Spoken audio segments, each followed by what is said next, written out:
الرحیم الحمد للہ رب العالمین والصلاة والسلام علی سید الانبیاء والمرسلین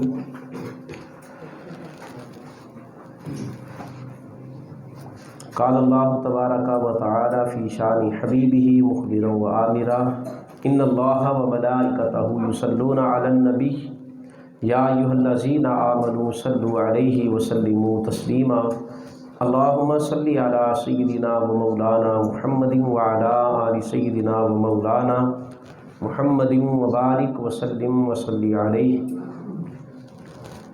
جدید فقہی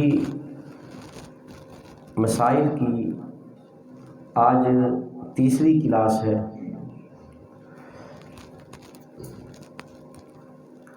اس سے پچھلے لیکچر میں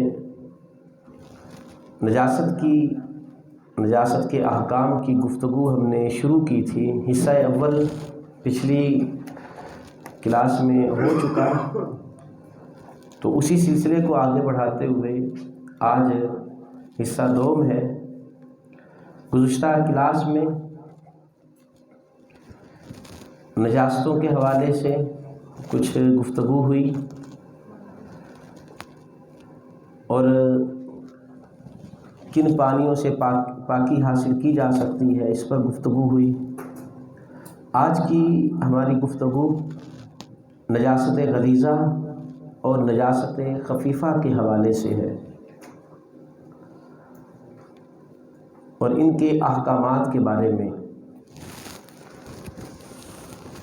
سب سے پہلے نجاست خفیفہ، جیسا کہ آپ وائٹ بورڈ پر دیکھ بھی رہے ہوں گے، نجاست خفیفہ خفت سے، ہلکے سے۔ نجاست خفیفہ وہ نجاست ہے جس کا حکم اتنا سخت نہیں ہوتا،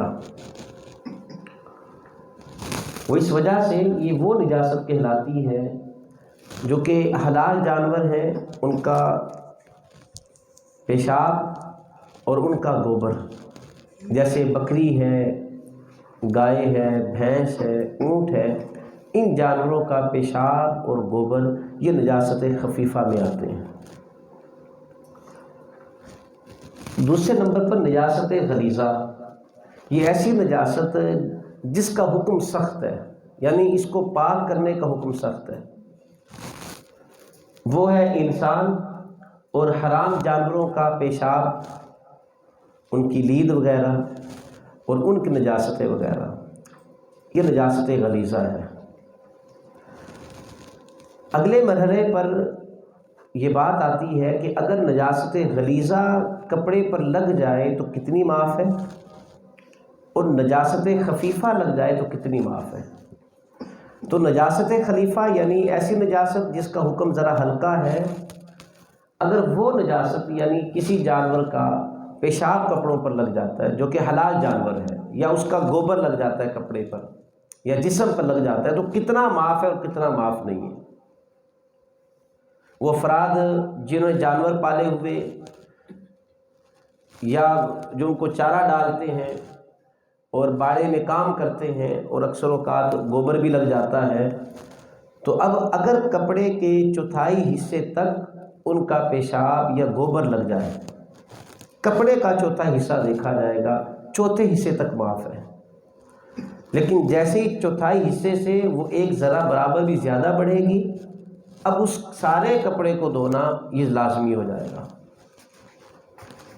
کپڑے کا چوتھائی حصہ دیکھا جائے گا۔ اور یہ بھی یاد رکھیں کہ چوتھائی حصہ جہاں پر لباس کا جوڑ آ جاتا ہے وہ ایک الگ حصہ شمار ہوتا ہے۔ جیسے یہ سامنے والا جو دامن ہے یہ الگ حصہ ہے، اس کا ربط پیچھے والے حصے کے ساتھ نہیں ہے، جو پیچھے دامن ہے اس کے ساتھ اس کا کوئی ربط نہیں ہے۔ اب اس کا جو چوتھائی حصہ جو کہ قریباً اتنا بن جاتا ہوگا، تو اتنے حصے پر یہ سارے حصے پر لگ جائے تو معاف ہے، لیکن چوتھائی حصے سے جیسے ہی بڑھے گی وہ نجاست، اس کو دھونا ضروری ہو جائے گا، یہ ایک حصہ ہے۔ اسی طرح جو انسان کا یہ بازو ہے یہ الگ حصہ شمار ہوتا ہے، یہاں پر جوڑ آ جاتا ہے، یہاں سے جوڑ شروع ہوا اور کف تک آ کر ختم ہو گیا، یہ کف الگ حصہ ہے۔ یہ کالر یا بین الگ حصہ ہے، یہ سامنے والی پٹی الگ حصہ ہے.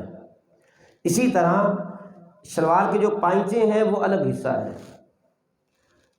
اور اب دیکھیں ایک طرف تو اتنی نجاست لگ جائے تو معاف ہے، جبکہ کف کا چوتھائی حصہ اتنا سا بنتا ہے اس پر لگ گئی، چونکہ وہ ایک الگ کپڑا شمار ہوتا ہے، وہ ایک الگ جوڑ آ جاتا ہے، اتنی لگ گئی تو معاف ہے. اس سے تھوڑا سا زیادہ بڑھے گی، یعنی چوتھائی حصہ معاف ہے، چوتھائی سے زیادہ جیسے زیادہ بڑھے گی اس کا دھونا ضروری ہو جائے گا.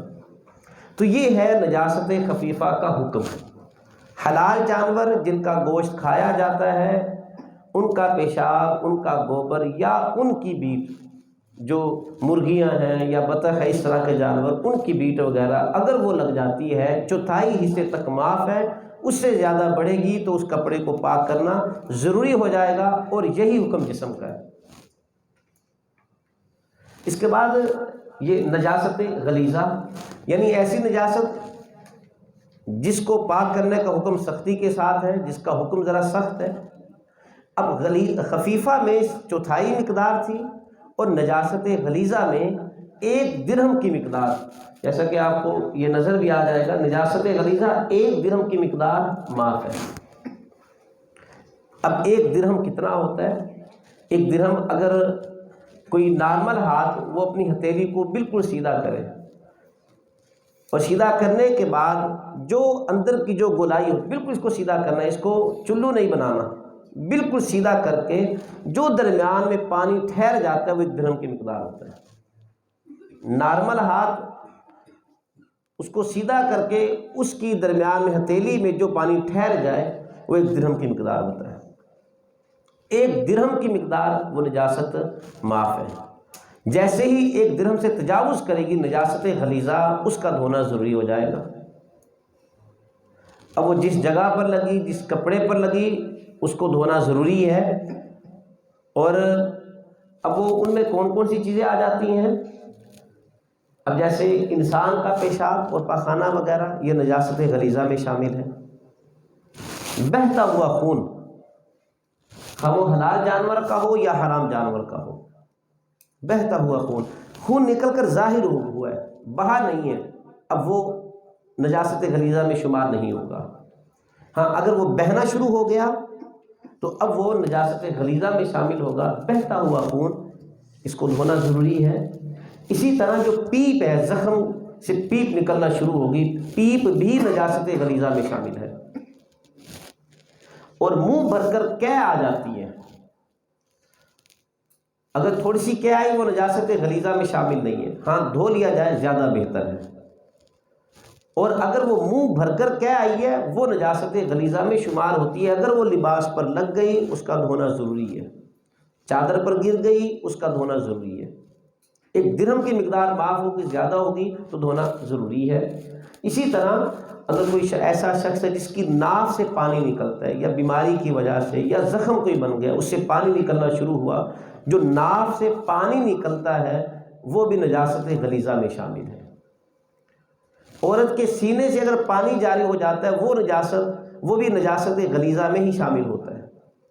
دکھتی آنکھ سے بہتا ہوا آنسو، بہتا ہوا پانی، وہ بھی نجاست غلیظہ میں. دکھتی آنکھ، نارمل آنکھ ہو وہ آنسو نہیں، دکھتی آنکھ کا جو پانی نکلتا ہے وہ نجاست غلیظہ میں شامل ہے. اسی طرح خواتین کے لیے جو مسائل ہوتے ہیں، حیض ہے، نفاس ہے، استحاضہ، یہ سارے خون ہوتے ہیں، یہ ظاہر خون ہے اور بہتے ہوئے خون ہے، تو یہ بھی نجاست غلیظہ میں شامل ہوتے ہیں.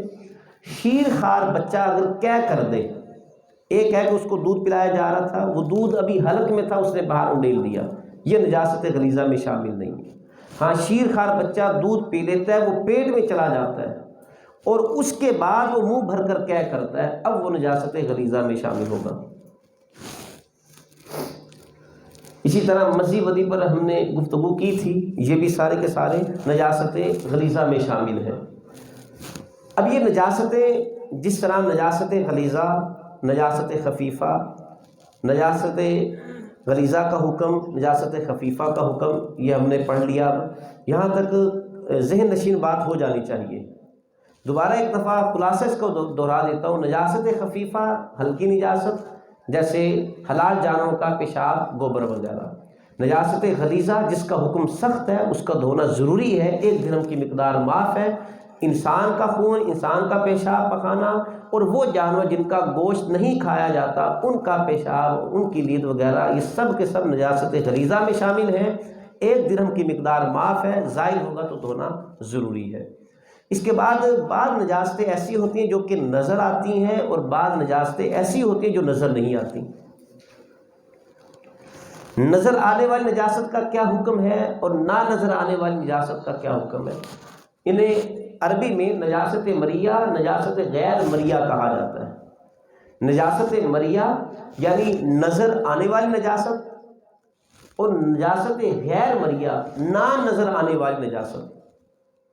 انسان کے اوپر غسل فرض ہوا، بعض دفعہ وہ دھبا بڑھ گیا، اور بعض دفعہ ایسا کہ وہ دھبا نظر ہی نہیں آتا، یا وہ لباس سردیوں کا گہرے رنگ کا تھا، اتنا موٹا تھا وہ بالکل نظر نہیں آ رہا، اب وہ نجاست غیر مریہ میں شامل ہو جاتا ہے۔ تو نجاستیں ہیں دونوں ہی نجاستیں، خواہ وہ حلال جانور کے سے لگ جائے یا ایسے جانور جن کا گوشت نہیں کھایا جاتا ان کی نجاست لگ جائے، ہیں دونوں ہی نجاستیں۔ ان کے دھونے میں ذرا تھوڑا سا فرق ہے۔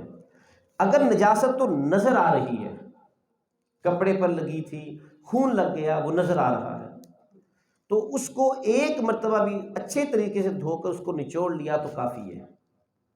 3 مرتبہ دھوئیں گے زیادہ افضل ہے۔ یہ اس کا حکم جو نظر آ رہی ہے۔ اگرچہ خون تھا اور خون کا داغ لگا بھی رہا، بعد میں 1 مرتبہ اچھے طریقے سے اس کو دھو لیا، یا 3 مرتبہ بھی دھو لیا، لیکن وہ داغ پھر بھی نظر آ رہا ہے، وہ کپڑا پاک ہے۔ بعض داغ ایسے ہوتے ہیں، خون کے داغ یا بعض ایسی چیزیں، ان کو دھو بھی لیا جائے ان کا نشان نہیں جاتا، بندہ پریشان ہے کہ نشان تو گیا نہیں، تو پتہ نہیں یہ پاک ہوا یا نہیں ہوا، وہ پاک ہے۔ اچھا، کپڑے کو دھو لیا، ادھر نماز کا وقت تھا اور کوئی لباس بھی نہیں تھا، وہ گیلا لباس اسی طرح پہن کر نماز پڑھ سکتا ہے، وہ کیونکہ کپڑا پاک ہو چکا ہے۔ جب وہ کپڑا تیسری مرتبہ اس کو دھوتے ہیں، وہ کپڑا بھی پاک ہو جاتا ہے، وہ جو ہاتھ ہم نے ہاتھ سے دھو رہے ہوتے ہیں وہ ہاتھ بھی پاک ہو جاتا ہے۔ یہ ہے نجاست مریہ جو نظر آ رہی ہے۔ 1 مرتبہ دھونا کافی ہے، 3 مرتبہ دھونا افضل ہے۔ جو نجاست غیر مریہ یعنی نظر نہ آنے والی نجاست، بچے نے پیشاب کر دیا، وہ نظر ہی نہیں آ رہا، انسان پر غسل واجب ہو گیا، نظر ہی نہیں آ رہا، تو اب وہ غیر مریہ ہر حال میں اس کو 3 مرتبہ دھونا ضروری ہے۔ نجاست مریہ نظر آنے والی نجاست میں گنجائش دی گئی، 1 مرتبہ بھی دھو لیں، کیونکہ پتہ تھا بھی یہاں پر نجاست ہے، وہ نظر آ رہی ہے، اتنے کو دھو لیا۔ غیر مریہ نظر نہیں آ رہی، لہٰذا یہاں پر زیادہ تسلی کی ضرورت ہے، وہاں پر ہر حال میں 3 مرتبہ دھونا ضروری ہے۔ اب اس کے ساتھ ساتھ ہمیں یہ بھی پتہ چل گیا کپڑے کو پاک کرنے کا طریقہ کیا ہے، وہ یہی پاک کرنے کا طریقہ گیلا بھی ہے، اس کے ساتھ نماز پڑھی جا سکتی ہے۔ اب اس کے بعد قالین ہے یا کمبل وغیرہ، رضائی ہے، گدا ہے، یا ایسی چیز اس کے اوپر بچہ پیشاب کر دیتا ہے، تو اس کو بھی اسی طرح اگر وہ زیادہ بھاری چیزیں اٹھانا مشکل ہے تو اب اس کو نچوڑے کیسے یا اس کو دھوئے کیسے؟ اتنا پانی بہایا جائے، اتنا پانی بہایا جائے کہ انسان کو تسلی ہو جائے کہ سارے اثرات وہ نکل چکے ہوں گے، کپڑا پاک ہے۔ اب اس کو نچوڑنا، یہ قالین ہے، اب اس کو نچوڑنا مشکل ہے۔ ہاں، بعض اگر جدید ذرائع ہیں اس کے پاس اور وہ وہاں پر جس جگہ پر قالین تھا وہ بالکل اس کو وہ زمین کے ساتھ چپکایا ہوا، اٹھانا مشکل ہے۔ اب اس جگہ پر جہاں پر بچے نے پیشاب کر دیا یا وہ ناپاک چیز کہیں اس جگہ پر لگ گئی، اس کے اوپر پانی گرایا جائے۔ آج کل مشینیں سک کرنے والی جو پانی کو سک کرتی ہیں، تو وہ اس کے ساتھ پانی کو سک کیا جائے، پھر دوبارہ اس کے اوپر پانی گرایا جائے، پھر اس کو سک کیا جائے، وہ پانی کھینچ لیتی ہے۔ اگر جدید ذرائع ہیں تو، اگر نہیں ہیں تو اب اس اگر تو وہ نجاست نظر آ رہی تھی، بچہ تھا اس نے بڑا پیشاب کر دیا، وہ نظر آ رہی تھی، اچھے طریقے سے اس کو صاف کر دیا جائے گیلے کپڑے کے ساتھ، 3 4 5، جب تسلی ہو جائے کہ وہ سارا اثر ختم ہو گیا، وہ کپڑا وہ جگہ پاک گیا، کیونکہ آدمی یہاں پر معذور ہے، وہ ساری اس چیز کو اٹھا نہیں سکتا۔ اسی طرح کمبل کا حکم ہے، کمبل ہے اس حصے کو وہ نچوڑنا مشکل ہے عورت کے لیے، اچھے طریقے سے پانی بہاتی رہے، تسلی ہو جائے کہ اس سے اثرات اب نکل چکے ہوں گے، وہ چیز پاک ہے۔ مقصود ان اثرات کو نکالنا ہے، اور وہ اثرات وہ نکل چکے۔ دیہاتوں میں جہاں پر کچے صحن ہوتے ہیں وہاں پر گوبر کا لیپ کیا جاتا ہے۔ اب وہاں پر ظاہر ہے انہوں نے باہر نماز بھی پڑھنی ہے، تو آیا پھر اس فرش کے اوپر نماز پڑھی جا سکتی ہے؟ نہیں۔ جب اس کو تازہ تازہ لگایا جائے 1-2 دن تک تو اس کی مہک آتی ہے۔ اب چونکہ وہاں پر زیادہ اثر اس مہک کا ہے، تو لہٰذا اب اس صورت میں وہاں پر نماز نہ پڑھی جائے۔ جب وہ خشک ہو گیا، مہک ختم ہوگی، اگرچہ وہ نظر بھی آ رہا ہے، اوپر جائے نماز بچھا کر نماز پڑھی جا سکتی ہے۔ اب یہ ایسا نہیں ہے کہ اس نے نجاست کے اوپر نماز پڑھی ہے، کیونکہ یہ حکم ہے اگر ایک جگہ پر نجاست پڑی بھی ہے اور اس کے اوپر آپ اتنا موٹا کپڑا بچھا دیتے ہیں کہ اس کا اثر اوپر نہیں آتا، وہاں پر بھی نماز جائز ہے۔ تو اب یہاں پر تو بالکل وہ گوبر بالکل سوکھ چکا ہے اور اوپر جائے نماز بھی بچھا دی ہے، ویسے اس کا اثر نہیں آ رہا، تو لہٰذا اس جگہ پر یہ نماز ہو سکتی ہے۔ اسی طرح نجاست کے چند احکامات یہ اور بھی ہیں جو کہ ہم سب کا جن کا جاننا ضروری ہے۔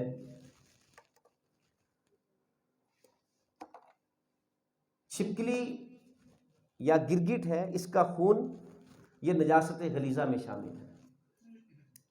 گھروں میں رہنے والی یہ چھپکلی ہے یا گرگٹ، جن بعض لوگوں نے شوقیہ طور پر پالے بھی ہوئے ہوتے ہیں، تو ان کا خون یہ نجاست غلیظہ میں شامل ہے۔ ہم بعض دفعہ اسکولوں کے ٹرپ جاتے ہیں یا خود بندہ سیر کرنے گیا، زو گیا، چڑیا گھر گیا، وہاں پر عموماً ہاتھی پھر رہے ہوتے ہیں، اور بعض دفعہ جب وہ پیسے دینے ہوتے ہیں تو وہ ہاتھی کا جو چلانے والا وہ ہاتھی کی سونڈ آگے کر دیتا ہے، وہ اس نے سکھایا ہوا ہوتا ہے، تو بچے وہ سونڈ کے اوپر پیسے رکھ دیتے ہیں، تو یا ویسے اس کے ساتھ چھیڑ خانی کرتا ہے، وہ سونڈ اس کی جو رطوبت ہوتی ہے وہ نجاست غلیظہ میں شامل ہے۔ ہاتھی کے سونڈ کی رطوبت، اسی طرح شیر، کتا، چیتا اور دوسرے درندے جو چیرنے پھاڑنے والے ہیں، ان کا لعاب نجاست غلیظہ میں شامل ہے۔ کتا، باقی دیگر درندے، چیرنے پھاڑنے والے درندے، ان کا لعاب وہ نجاست غلیظہ میں شامل ہے۔ اچھا، ان کا جو ظاہر ہے نا وہ نجاست غلیظہ میں شامل نہیں ہے۔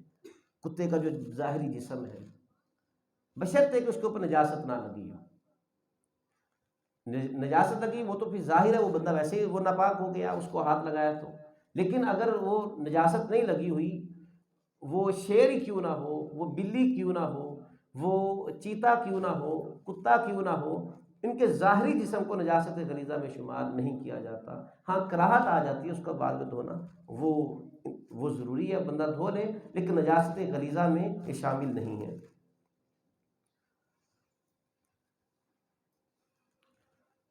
چمگادڑ کی بیٹ اور پیشاب یہ دونوں ہی یہ نجاست غلیظہ میں شامل نہیں ہیں۔ جو پرندے حلال ہیں، اونچے اڑتے ہیں، جیسے کبوتر ہے، مرغابی ہے، یا اس طرح جو بھی پرندہ ہم جو کھاتے ہیں، تو ان کی بیٹ بھی پاک ہے۔ بعض دفعہ یہ وہ ٹینکیاں ہیں جو سرکاری بالعموم ٹینکیاں جو ہوتی ہیں، اوپر سے بعض دفعہ وہ کھلی رہ جاتی ہیں، احتیاط نہیں کرتے، تو اس طرح کے پرندے اگر ان کی بیٹ گر جائے وہ پانی ناپاک نہیں ہوتا۔ جتنے بھی جانور ہیں، ہر جانور کے پتے کا وہی حکم ہے جو اس کے پیشاب کا حکم ہوتا ہے، یعنی وہ پتا کھانا وہ حلال نہیں ہے، وہ نجاست غلیظہ میں شامل ہے، کیونکہ اس میں ہوتا ہی خون ہے، تو وہ نجاست غلیظہ میں شامل ہے۔ مچھلی اور اس طرح کے دیگر جو جانور جو دریائی جانور ہیں جن کو کھایا جاتا ہے، تو ان کا لعاب بھی، ان کا پسینہ بھی، یہ سارے پاک ہوتے ہیں، اور ان کا خون بھی وہ نجاست غلیظہ میں شامل نہیں ہے۔ بعض دفعہ پیشاب کرتے ہوئے جب آدمی بے احتیاطی کرتا ہے تو باریک باریک چھینٹے وہ انسان کے کپڑوں پر پڑتے ہیں، سوئی کے نکے کے برابر باریک باریک چھینٹے، اگر یہ پڑ جائیں کپڑے پر اور وہ تھوڑی مقدار میں ہو، بعض دفعہ وہ نظر بھی نہیں آتے، تو بندے کا لباس ناپاک نہیں ہوا، بندے کا لباس پاک ہی ہے، اسی طرح پہن کر وہ نماز پڑھ سکتا ہے، کیونکہ یہاں پر یہ بندہ معذور ہو جاتا ہے۔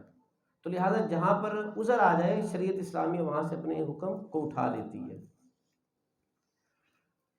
اسی طرح وہ کپڑا تھا، اس کے اوپر باریک باریک چھینٹے پیشاب کے پڑے، باریک نہ نظر آنے والے، یا جس طرح سوئی کا جو نکا ہوتا ہے اس کے برابر، اس کی نوک کے برابر وہ چھینٹے پڑے ہیں، اور وہ ان گنت پڑے ہیں۔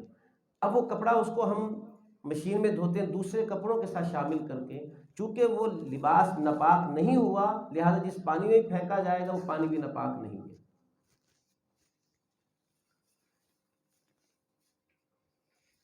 اگر کسی شخص نے نماز پڑھی اور جیب میں شیشی تھی، اس میں کوئی نجاست تھی، خون تھا یا وہ پیشاب تھا، وہ شیشی کے اندر، وہ جیب میں ہے، چونکہ وہ ایک نجاست کو اس نے اپنے اوپر اٹھایا ہوا ہے، لہٰذا اگر اس نے جیب میں ایسی چیز کو رکھا ہوا ہے تو اس کی نماز نہیں ہوگی۔ حرام جانوروں کا دودھ، جس طرح ان کا خون نجس ہے، اسی طرح ان کا دودھ بھی نجس ہوتا ہے۔ جو حرام جانور ہیں، کتا ہے، بلی ہے، گدھا ہے، اور اسی طرح کے دیگر جانور۔ گھوڑے کے بارے میں البتہ کچھ اس کی گنجائش دی گئی ہے کہ وہ نجس نہیں ہے۔ عموماً گھروں میں چوہے رہا کرتے ہیں، بعض دفعہ جہاں پر وہ دانے پڑے ہوں وہاں پر یہ آ جاتے ہیں، اور ان کی بیٹیں بھی دانوں میں ہی شامل ہو جاتی ہیں۔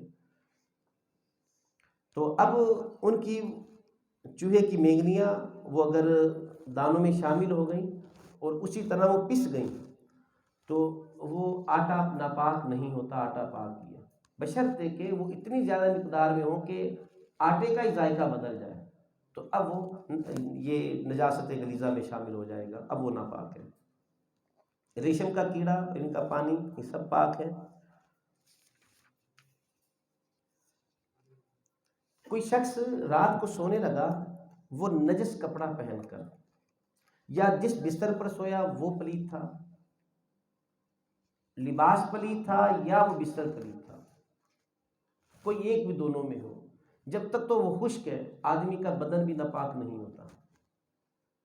آدمی کا بدن بھی خشک، وہ پیشاب لگا ہوا تھا اس کپڑے پر لیکن وہ ہے خشک، اس نے وہ پہن لیا تو نہ تو اس کا جسم ناپاک نہیں ہوگا، لیکن اگر اس کے جسم کو پسینہ آ گیا، جب پسینہ آیا ظاہر ہے پھر اثرات ایک دوسرے کی طرف آتے ہو جاتے ہیں، جذب ہوتے ہیں، یا تو وہ پیشاب جگہ پر پانی پڑ گیا یا اس کے جسم پر پانی پڑ گیا، دونوں صورتوں میں اب جیسے ہی وہ کپڑا اس کے جسم کو لگے گا اب اس کا جسم ناپاک ہو جائے گا۔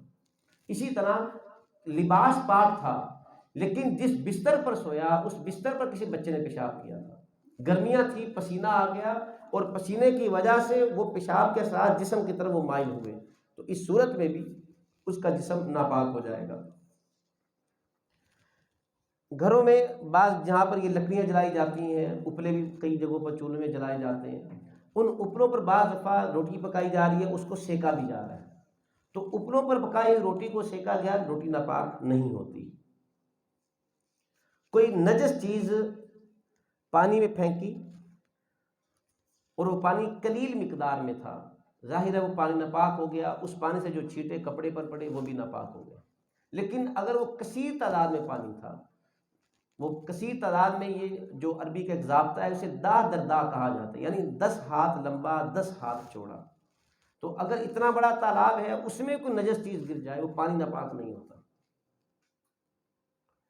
شاید بورے والا میں کسی مسجد میں ایسا ہو، وگرنہ جو پرانی تاریخی مسجدیں ہیں آج بھی وہاں پر 10 ہاتھ لمبا 10 ہاتھ چوڑا، میں نے 1-2 مساجد میں تالاب دیکھے ہیں، کیونکہ وہ 10 ہاتھ لمبا 10 ہاتھ چوڑا یہ ایسا تالاب ہوتا ہے جس کو بڑے تالاب میں شمار کیا جاتا ہے، اگر اس میں کوئی نجاست گر بھی جائے وہ پانی ناپاک نہیں ہوتا، ہاں اس کو اٹھا کر باہر پھینک دیا جائے، یا دوسرے کنارے پر گری تھی اس کنارے پر بیٹھ کر آدمی وضو کر سکتا ہے، دائیں والے کنارے پر بیٹھ کر وضو کر سکتا ہے، بائیں والے کنارے پر بیٹھ کر وضو کر سکتا ہے۔ ناپاک چیز کے اوپر مکھیاں بیٹھی ہوئی تھیں اور وہ مکھیاں وہاں سے بیٹھ کر اڑ کر انسان کے جسم پر آ کر بیٹھ گئیں یا اس کے کپڑے پر آ کر بیٹھ گئیں تو اس کے کپڑے کو نجس نہیں کرتی۔ راستے میں جا رہے تھے، کیچڑ تھا اور سڑک صاف ہے ویسے، تو اب اس کیچڑ سے جو چھینٹے انسان کے جسم پر پڑتے ہیں اس سے بھی کپڑا ناپاک نہیں ہوتا، اگر یقین ہو کہ یہاں پر یہ گوبر لید وغیرہ یا نجاست وغیرہ یہاں پر تھی اور وہ نجاست سوکھی بھی نہیں۔ سڑک کا پاک ہونا کیا ہے؟ مثال کے طور پر جانور نے پیشاب کر دیا یا گوبر کر دیا، اور اس کا پاک ہونا کیا ہے کہ جب مسلسل اس کے اوپر دھوپ پڑے اور دھوپ کی وجہ سے اس کا اثر ختم ہو جائے، اگرچہ نشان باقی رہے لیکن اس کا اثر ختم ہو گیا، اب وہ پلید میں شمار نہیں ہوتا۔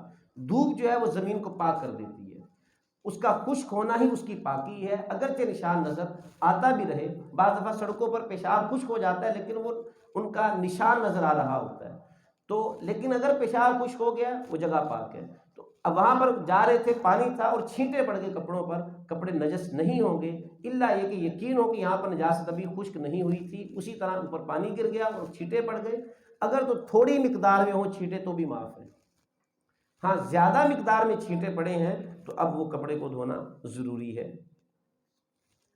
آدمی کی کھال کا ٹکڑا وہ ذرہ برابر بھی کیوں نہ ہو، پانی میں گر جائے وہ پانی ناپاک ہو جاتا ہے۔ بعض دفعہ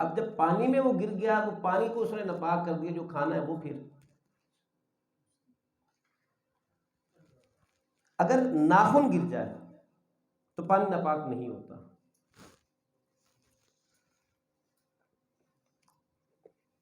یہ کتے کا حکم بھی، یا کتا بدن یا کپڑے سے چھو جائے اور اس کا جسم خشک ہے تو کپڑا ناپاک نہیں ہوتا، یہ دوبارہ اسی کا حکم آ گیا۔ اسی طرح وہ جانور جن کا گوشت نہیں کھایا جاتا، یہ جن کا کھایا جاتا ہے، ہڈی جو ہے اس میں خون سرایت نہیں کرتا، دانت اس میں خون سرایت نہیں کرتا، بال اس میں بھی خون سرایت نہیں کرتا، تو وہ حلال جانور ہے یا حرام جانور ہے۔ ان کا دانت، ان کی ہڈی، جبکہ اس کے اوپر چربی نہ لگی ہوئی ہو، ان کے دانت، ان کی چربی، ان کے بال سب کے سب پاک ہیں۔ اگر اس کے اوپر نجاست نہیں لگی، نجاست لگی ہے اس کو دھو لیا جائے پھر وہ پاک ہے۔ آپ نے دیکھا ہاتھی دانت کی فلاں چیز بنی ہوئی ہے، اب کوئی بندہ سوچے کہ یہ ہاتھی دانت کا بنا پتہ نہیں تو ہے ہی نجس، تو نہیں، کیونکہ اس میں خون سرایت نہیں کرتا، دانت میں خون سرایت نہیں کرتا، ہڈی میں خون سرایت نہیں کرتا۔ ہڈی کے برتن بنتے، ڈنر سیٹ بنے ہوئے ہوتے ہیں، ہڈیوں کے کئی جگہوں پر بنائے جاتے ہیں، لوگوں گھروں میں بھی استعمال ہو رہے ہیں، اگرچہ اس میں اور بھی بہت ساری چیزیں شامل کرتے ہوں گے، لیکن اب وہ ہڈی جو ہے حرام جانور کی بھی ہو الا یہ کہ خنزیر کے نہ ہو۔ خنزیر کے علاوہ وہ گدھا ہے، وہ گھوڑا ہے، وہ خچر ہے، وہ شیر ہے، کوئی اور درندہ ہے، اس کی ہڈی کی کوئی بھی چیز بنی ہوئی ہو، جب تک کہ اس کے اوپر چربی نہ لگی ہوئی ہو اور وہ ہڈی خشک ہو گئی ہے، اب وہ ہڈی وہ پاک ہے، اس کو استعمال کیا جا سکتا ہے، وہ نجس نہیں ہے۔ ہاتھی دانت کی کوئی چیز بنی، کوئی تسبیح بنی ہے تب بھی جائز ہے۔ تو یہ نجاست کے چند احکامات ہیں۔ آج ہمارا جو نجاست کا جو موضوع ہے یہ مکمل ہو گیا۔ اس سے ریلیٹڈ اگر کسی کے ذہن میں کوئی سوال ہو، یہ دعا کے بعد اس کے پاس وقت ہی وقت ہے، وہ چاہے جتنے چاہے سوال کرنا چاہے۔ کوشش تو کی گئی تھی کہ اس کے مکمل جو جن کے ساتھ انسان کا واسطہ پڑتا ہے، جو نجاستوں کے حوالے سے یہ مسائل، یہ ہر چیز واضح کر دی جائے اور ہر چیز کو بیان کر دیا جائے۔ اگر کوئی چیز کسی کے ذہن میں کوئی سوال ہو یا وہ سمجھتا ہو کہ یہ چیز رہ گئی ہے، اس کو بھی بیان کر دینا چاہیے، وہ ہمیں آگاہ کر سکتا ہے، یا کسی کے ذہن میں کوئی سوال ہو وہ دعا کے بعد وہ سوال بھی کر سکتا ہے۔ وصلی اللہ تعالی علی حبیبہ محمد وآلہ واصحابہ اجمعین۔ آئندہ ہماری کلاس